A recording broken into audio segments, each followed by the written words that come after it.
Thank you, Kathy. Today I'm going to talk about kindergarten. This is a topic that I've been studying for well over a decade. I want to share somewhat of what I've learned about kindergarten and what it's like for kids today, both from research I've done using large data sets and from my experiences spending time in kindergarten classrooms. I also want to spend a little time talking and thinking about what kindergarten could be and share some thoughts regarding how it could better serve our children. My interest in studying kindergarten began when I was a graduate student and collaborated on a study that found that kindergartners' learning gains are really good predictors of their later school outcomes. Math gains are particularly predictive, and they predict later outcomes in reading, in math. They can tell us the likelihood of whether a child will be retained in grade, and even whether a child will finish high school. Those findings led me to want to know more about what kids experience in kindergarten, something that became even more interesting to me when my own kids entered kindergarten.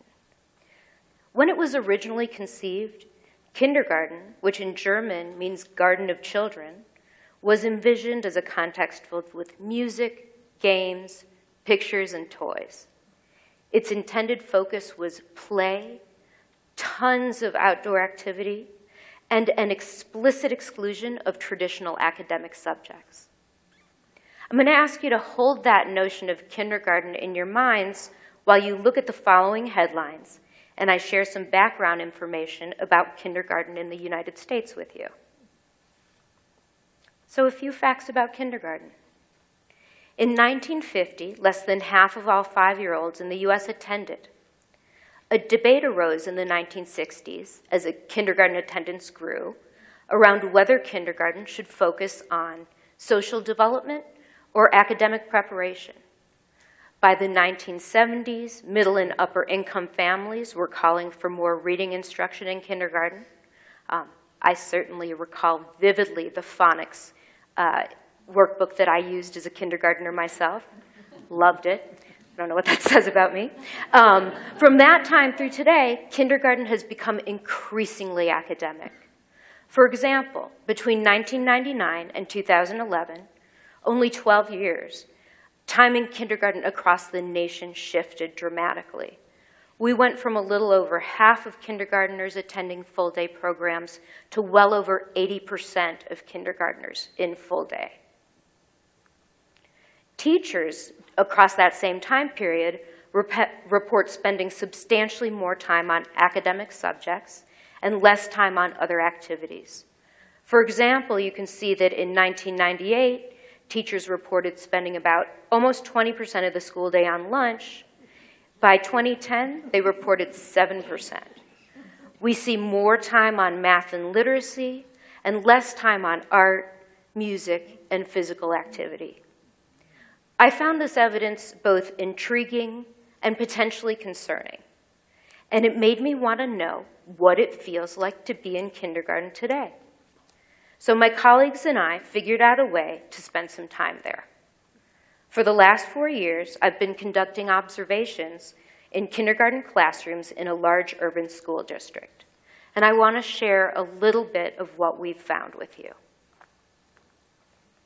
So now we're looking at a summary of what a typical kindergarten day looks like in the district I've been spending time in. We've conducted observations in 24 schools across these 4 years. In those schools, 95% of students are from households with low income. Over 95% are students of color. What I thought I'd see before I entered kindergarten classrooms and started hanging out there regularly was that there'd be a good bit of reading and math instruction. I was right about that. What I didn't anticipate is what we'd see in addition to that, or what that instruction would look like. What we find across classrooms is that kindergartners are spending just a little bit under 2.5 hours each day on average on reading and math. About that same amount of time is spent with no instructional focus. And that could mean virtually anything, so hold on to that, and we'll loop back to it in a moment and unpack what that means.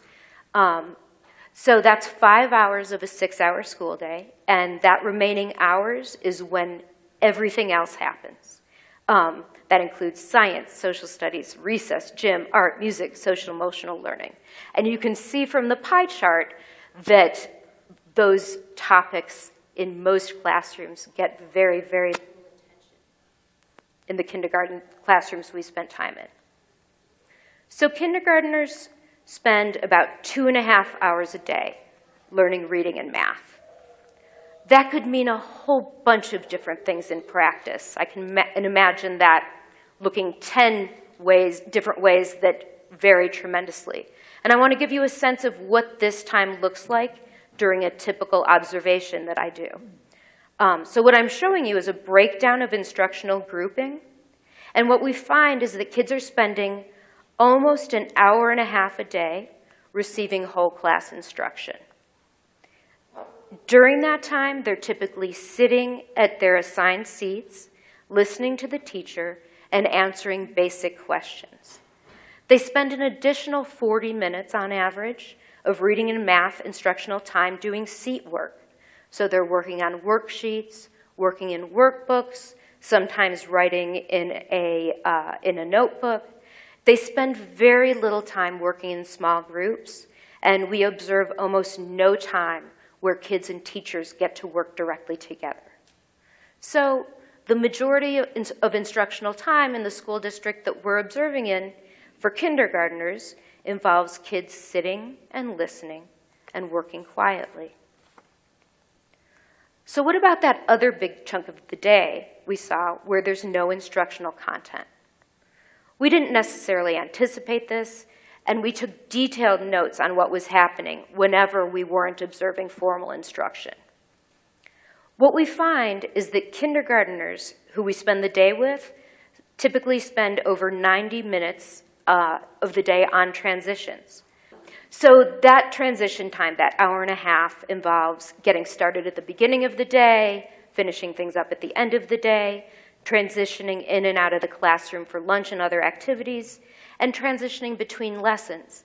And I want to note, as a parent myself who once had small children and having spent time in these rooms, getting 25 kids, 25 small humans, 5-year-olds, in and out of their winter gear and their backpacks and helping them put away their folder and find the note from the night before is no small task. So it's not as if none of this is necessary time. A question is how much of it is necessary. During that transitional time, kids are expected to be still, to stand in line, to walk through the hallways in an orderly and quiet fashion. This isn't playful time that kids are experiencing. So this is the standing and waiting part of kindergarten.